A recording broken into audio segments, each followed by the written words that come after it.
अस्सलाम वालेकुम dear student, आज हम लेक्चर को आगे बढ़ा रहे हैं और आज हम डिस्कस करेंगे momentum in terms of Newton's second law. ठीक है, so Newton's second law in terms of momentum, बहुत ही इम्पॉर्टेंट डिस्कशन है आज का। ठीक है, सारे स्टूडेंट अलर्ट हो जाएं, एनर्जी भी लेके आए अपने पास।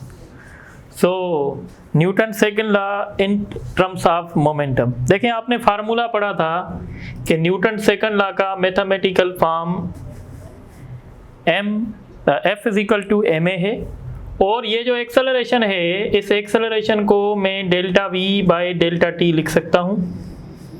ठीक है, और डेल्टा v जो है वो कुछ भी नहीं होता बल्कि vf minus vi divided by delta t है। अगर मैं इसको आगे कंटिन्यू करूं, mvf minus mvi divided by delta t, तो ये हुआ फाइनल मोमेंटम, ये हुआ इनिशियल मोमेंटम। तो मैं कह सकता हूं कि जो नेट फोर्स होता है वो rate of change of momentum होता है। So rate of change of momentum is called net force. This is called the Newton's second law. Newton's second law को हम ऐसे भी कह सकते हैं कि the rate of change of momentum is called net force. This is the statement which is taken from the Newton's second law. आपके सामने बन गया। तो अब मैं ऐसे लिख सकता हूँ the rate of change of momentum. The rate of change of momentum is called net force, and this statement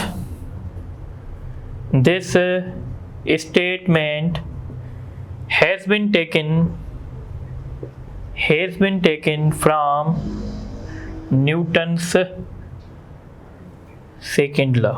ये न्यूटन सेकंड लॉ से लिया गया है। देखिए, अगर किसी बॉडी पे नेट फोर्स 0 होगा तो उस बॉडी का मोमेंटम कांस्टेंट होगा, यानी rate of change of momentum 0 होगा। ठीक है, तो ये बात आपको समझ में आनी चाहिए। अब हम आगे चलेंगे और कुछ और डिस्कस करेंगे। अब हम बहुत इंपॉर्टेंट टॉपिक डिस्कस करने वाले हैं जिसको हम कहते हैं इम्पल्स। इम्पल्स क्या होता है? तो हम सिंपल ये कहते हैं दी change in momentum. The change in momentum is called impulse. अब देखें, अगर सिर्फ चेंज इन मोमेंटम लिखा होगा हम उसको इम्पल्स कहेंगे, अगर rate of change of momentum लिखा होगा तो हम उसको फोर्स कहेंगे।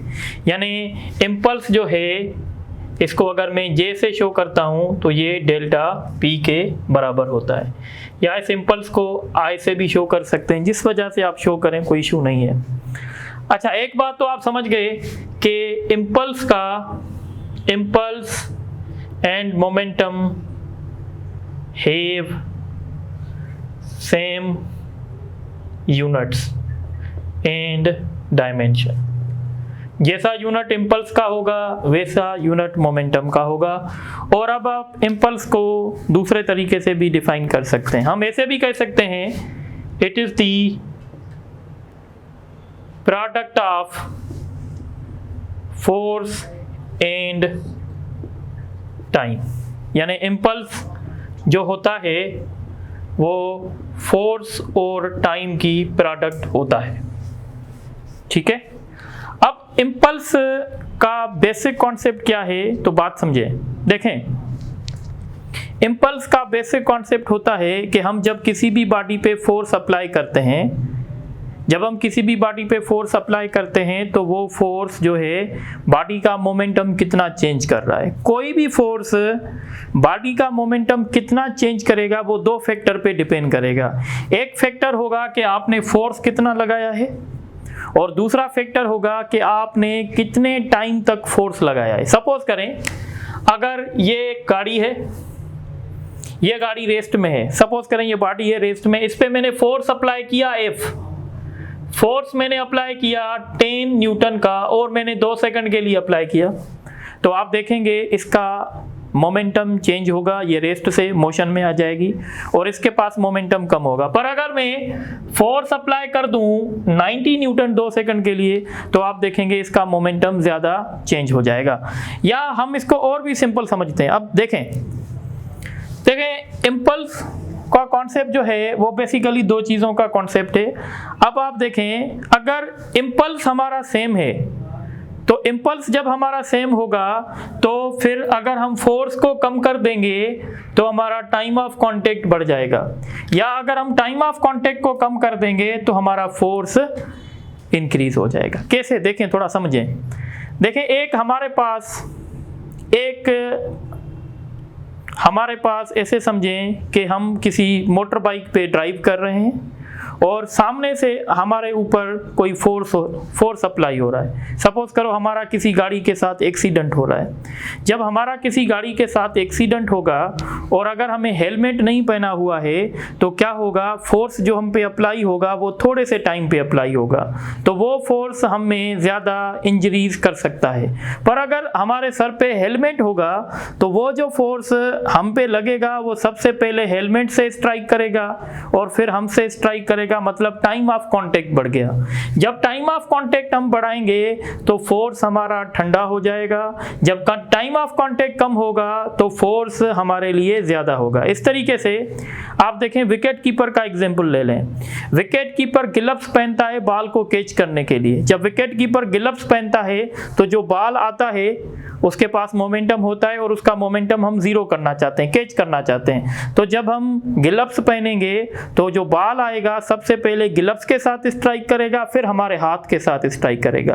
कहने का मतलब ये है कि टाइम ऑफ कांटेक्ट बढ़ जाएगा। जब टाइम ऑफ कांटेक्ट बढ़ जाएगा तो जो फोर्स बाल की वजह से हमारे हाथों पे लगेगा वो कम लगेगा, क्योंकि टाइम ऑफ कांटेक्ट इंक्रीज हो गया है। जब टाइम ऑफ कांटेक्ट इंक्रीज हो जाएगा तो फोर्स जो है वो ठंडा हो जाएगा। इसी तरीके से अगर हम ग्लव्स नहीं पहनेंगे, अगर हम बाल को ऐसे कैच करेंगे तो बाल सीधा हमारे हाथों के साथ स्ट्राइक करेगा। इस केस में टाइम ऑफ कांटेक्ट कम होगा। जब टाइम ऑफ कांटेक्ट कम होगा तो फिर क्या होगा, फोर्स ज्यादा होगा। तो आपसे पूछते हैं कि विकेट कीपर ग्लव्स क्यों पहनता है, तो विकेट कीपर ग्लव्स इसलिए पहनता है ताकि टाइम ऑफ कांटेक्ट बढ़ जाए। टाइम ऑफ कांटेक्ट बढ़ने से क्या होगा, फोर्स ठंडा हो जाएगा, इंजरीज कम करेगा।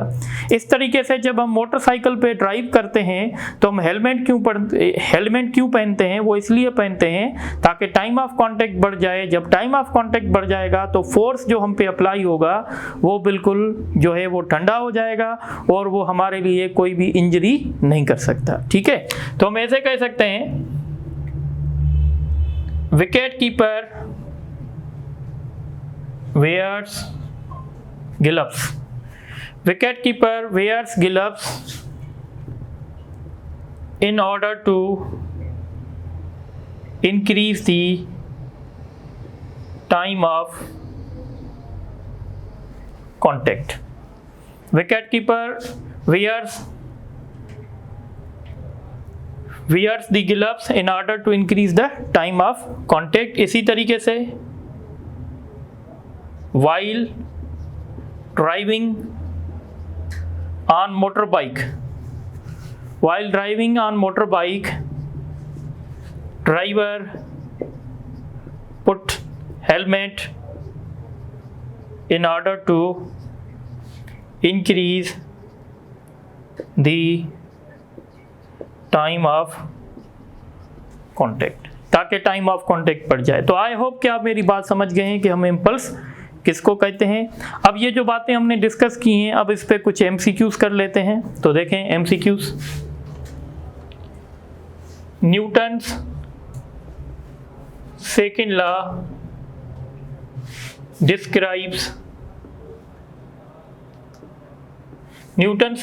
Describes option A force, option B acceleration, option C rate of change of momentum, option D all of these. तो क्या ऑप्शन होगा इसका, तो आपने देखा था न्यूटन सेकंड लॉ फोर्स को भी डिफाइन करता है, एक्सेलरेशन को भी डिफाइन करता है, rate of change of momentum को भी डिफाइन करता है, इसलिए इसका ऑप्शन होगा ऑल ऑफ दीज। इसी तरीके से एक दूसरा क्वेश्चन देख लें। The rate of change of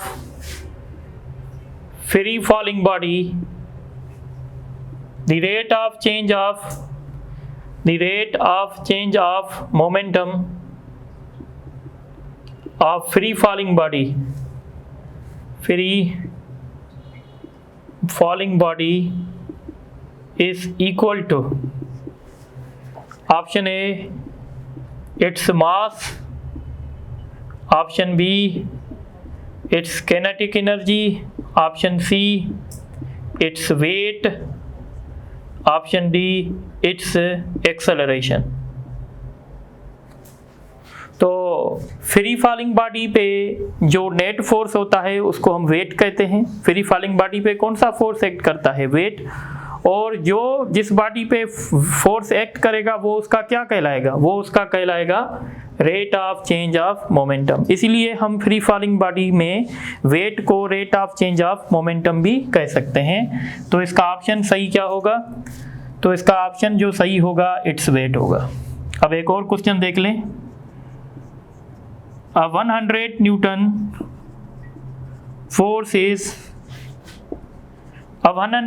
force is acting on 5 kilogram body moving with a speed of 20 meter per second. Find the rate of change of momentum. ये question आपकी lumps की टेस्ट में आ चुका है, प्रीवियस पेपर्स में मिलेगा। तो आप इसका आंसर बताएंगे। 0 kilogram metre per second square, 100 kilogram metre per second square, 200 kilogram 2000 kilogram metre per second square, 1000 kilogram metre per second square. तो बताएं कौन सा ऑप्शन सही होगा। अब कुछ स्टूडेंट ऐसे होंगे जो सॉल्यूशन करेंगे पर इस क्वेश्चन की सॉल्यूशन नहीं होगी। देखें आपसे क्या पूछ रहे हैं? Rate of change of momentum. जो rate of change of momentum होगा वो हम फोर्स को कहते हैं। और आप देखें इस बॉडी पे कितना फोर्स अप्लाई हुआ है, 100 न्यूटन। पर देखें मैंने यूनिट्स चेंज कर लिए हैं और आपको पता होना चाहिए kilogram metre per second square किसका यूनिट होता है?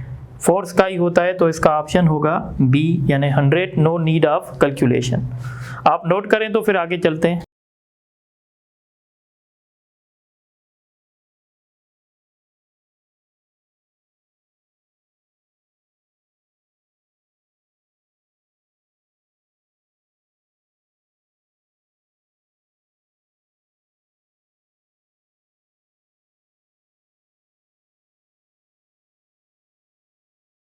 अच्छा, अब ये कुछ क्वेश्चन देखें जो मैंने लिखे हैं, बहुत इंपॉर्टेंट है। अ 10 kilogram object is moving with the speed. Object का मास 10 किलोग्राम है और उसकी स्पीड है 20। Collides with the wall. After collision the object is bounce back with same speed. If the time of contact between wall and object is 0.01 second, find the force exerted by wall on the object। अब ये consider करें wall है, ये object जा रहा था और ये जाने की स्पीड है। देखें हम मोमेंटम से डील कर रहे हैं, मोमेंटम वेक्टर है। तो हम क्या कर रहे हैं, जाने वाली जो वेलोसिटी है उसको हम नेगेटिव कंसीडर करेंगे। ठीक है, सपोज करें अगर हम इसको नेगेटिव कंसीडर कर रहे हैं जाने वाली वेलोसिटी, तो वापस आने वाली वेलोसिटी जो होगी उसको हम पॉजिटिव कंसीडर करेंगे। ठीक है, अब हमें फोर्स फाइंड करना है। तो फोर्स का फार्मूला क्या होता है? Rate of change of momentum यानी m delta v divided by t। ये हमने अभी थोड़ी देर पहले पढ़ा है। इसका मास 10 किलोग्राम है, स्पीड में चेंज तो कैसे होगा? अब ये वाली स्पीड होगी पॉजिटिव, फाइनल माइनस इनिशियल होती है, पर इनिशियल में पहले से ही माइनस लगा हुआ है तो माइनस इंटू माइनस क्या हो जाएगा? माइनस इंटू माइनस प्लस हो जाएगा। और इसको डिवाइड करेंगे, टाइम ऑफ कांटेक्ट कितना है? 0.01 सेकंड। तो ये 40 हो जाएगा, 40 को मल्टीप्लाई करेंगे तो 400 हो जाएगा। 0.01 से डिवाइड करेंगे तो ये 40,000 हो जाएगा। तो इसका ऑप्शन होगा बी। बहुत हेल्पफुल क्वेश्चन होगा ये आप लोगों के लिए। ये क्वेश्चन देखें, पास पेपर में भी आ चुका है। अ 10 kilogram object is moving with the momentum of 10 Newton's dot second. If 100 Newton force is acting on object in the direction of, ठीक है, motion for 0.02 seconds, find the change in kinetic energy। अब देखें, change in kinetic energy हम ऐसे find कर सकते हैं कि भाई final kinetic energy minus initial kinetic energy, और ये बराबर होगा final momentum divided by 2m, और ये होगा initial momentum divided by 2m। Initial momentum हमें पता है, इनिशियल मोमेंटम कितना था 10 का स्क्वायर करो डिवाइडेड बाय 2 इंटू m, तो ये कितना होगा m। मास इसका, चले मैं मास को थोड़ा चेंज करता हूँ, मास में 5 कंसीडर करता हूँ, ठीक है, कैलकुलेशन को आसान करने के लिए। मास 5 हो गया। अच्छा, फाइनल मोमेंटम इसका कितना होगा, तो आप देखें इस पे फोर्स कितना एक्ट कर रहा है, 100 न्यूटन का, कितने टाइम के लिए, 0.02 सेकंड के लिए। तो चेंज इन मोमेंटम कितना होगा, F इंटू टी, हमने अभी पढ़ा था। फोर्स अप्लाई हुआ 100 का, कितने टाइम के लिए, 0.02, तो जब इसको सॉल्व करेंगे 2 होगा। अच्छा, जब जिस ऑब्जेक्ट में, जिस डायरेक्शन में ऑब्जेक्ट मूव कर रहा है, अगर उसी डायरेक्शन में फोर्स अप्लाई होगा तो मोमेंटम बढ़ेगा, पर अगर अपोजिट डायरेक्शन में अप्लाई होगा तो फिर मोमेंटम कम होगा। पहले इसका मोमेंटम कितना था 10, और मोमेंटम में इंक्रीमेंट कितनी आई 2 की, तो पहले मोमेंटम 10 था, 2 की इंक्रीमेंट आ गई, तो इसका मतलब है अब इसका मोमेंटम कितना हो गया है, अब इसका मोमेंटम 12 हो गया है। तो 2 इंटू 5, ठीक है, इसका स्क्वायर करेंगे 144 आएगा डिवाइडेड बाय 10, और ये 100 आएगा डिवाइडेड बाय 10। इसको फर्दर सॉल्व करेंगे 14.4 आएगा, और इसको सॉल्व करेंगे 10 आएगा, ठीक है, तो रिजल्ट आएगा 4.4 जूल। तो इसका सही ऑप्शन जो है बी होगा, ठीक है, ये भी पास पेपर में आ चुका है, ठीक है। तो आप देख लें, मैं पास पेपर के क्वेश्चन भी आप लोगों से डिस्कस कर रहा हूं जो आपके लिए बहुत इंपॉर्टेंट हैं। अब ये क्वेश्चन देखें, ये आज एक स्टूडेंट ने मुझे मैसेज किया था, तो मैंने उसको बताया था कि इंशाल्लाह मैं मोमेंटम में ये क्वेश्चन एक्सप्लेन कर दूंगा, तो आज देख लें। An object is dropped from a height of 10 metre. एक ऑब्जेक्ट को हमने 10 मीटर हाइट से ड्रॉप किया यहाँ से, और ये ग्राउंड के साथ इसने स्ट्राइक किया और फिर बाउंस बैक किया, कहाँ तक, फिर बाउंस बैक इसने किया 2.5 मीटर तक। तो इसका मतलब है इसको डेसेलरेशन मिली है, क्योंकि अगर इसको डेसेलरेशन ना मिलती तो ये वापस उसी जगह पे आ जाता, पर इसको ग्राउंड ने कुछ ना कुछ डेसेलरेशन एक्सर्ट की है, और हमें वो कैलकुलेट करनी है। तो देखें, हमें पता है कि जो हमारा फोर्स होता है वो rate of change of momentum होता है, ठीक है। मास इसका कुछ भी हो, और ये जो फोर्स होता है ये बेसिकली ma के बराबर होता है। नेट फोर्स हमेशा ma के बराबर होता है, m delta v by delta t। अच्छा, अब डेल्टा v अब हम कैलकुलेट कैसे करेंगे, देखें, हम इनिशियल स्पीड यहाँ से कैलकुलेट कर सकते हैं। ये जो फोर्स है ये डेसेलरेटिंग फोर्स है, इसलिए मैं माइनस की साइन दे रहा हूँ। जो फोर्स डेसेलरेटिंग होता है उसके साथ माइनस की साइन भी आती है। अगर हम इसको 10 मीटर हाइट से सपोज रिलीज कर रहे थे, तो ये ग्राउंड पे जब आएगा तो कितनी स्पीड के साथ स्ट्राइक करेगा, तो इसकी इनिशियल स्पीड होगी 2gh, और g का वैल्यू नहीं दिया गया तो हम क्या लेंगे 9.8 मल्टीप्लाइड बाय 10, तो इसको सॉल्व करेंगे 196 होगा, और इसका रूट लेंगे 4। एक बात का ख्याल रखिएगा, ये जब आ रहा था तो इसकी वेलोसिटी डाउनवर्ड थी, मतलब इस वेलोसिटी को हम क्या लेंगे नेगेटिव। जब ये वापस जा रहा था स्ट्राइक करने के बाद, जब ये वापस यहाँ तक आ गया तो इसकी वेलोसिटी थी अपवर्ड, इस वेलोसिटी को हम लेंगे पॉजिटिव। और वो कैलकुलेट कैसे करेंगे, सेम फार्मूले से 2gh से। अब कितनी हाइट तक वो ऑब्जेक्ट आपका पहुंचा है, तो वो 2.5 तक आ गया है। इसको सॉल्व करेंगे, ये 5 होगा, 5 इससे करेगा तो 49 का रूट 7 होगा, और इसको प्लस में लेंगे। माइनस में इसलिए रह रहे थे क्योंकि नीचे आ रहा था, और बाउंस करने के बाद ऊपर जाएगा तो वेलोसिटी उसकी पॉजिटिव। अब क्वेश्चन बहुत आसान हो गया है, तो आप देख सकते हैं कि मास के साथ कैंसिल हो गया। अब एक्सेलरेशन फाइंड करने के लिए डेल्टा वी मतलब फाइनल फाइनल वेलोसिटी कितनी है 7 और इनिशियल वेलोसिटी कितनी है -14 डिवाइडेड बाय t। टाइम कितना है कांटेक्ट का 0.01। इसको जब सॉल्व करेंगे माइनस इंटू माइनस प्लस हो जाएगा, तो ये 21 होगा डिवाइडेड बाय 0.01, तो ये 2100 हो जाएगा। तो इसका ऑप्शन ए होगा। ठीक है, अब आप इस क्वेश्चन को देखें। A body having mass 1000 kg is moving with the speed of 20 meter per second. If 100 Newton force act for 2 milliseconds, find the impulse. Impulse is nothing but it's the product of force and time. Force कितना apply किया हमने 100 Newton, time कितना 2 millisecond यानी 0.002।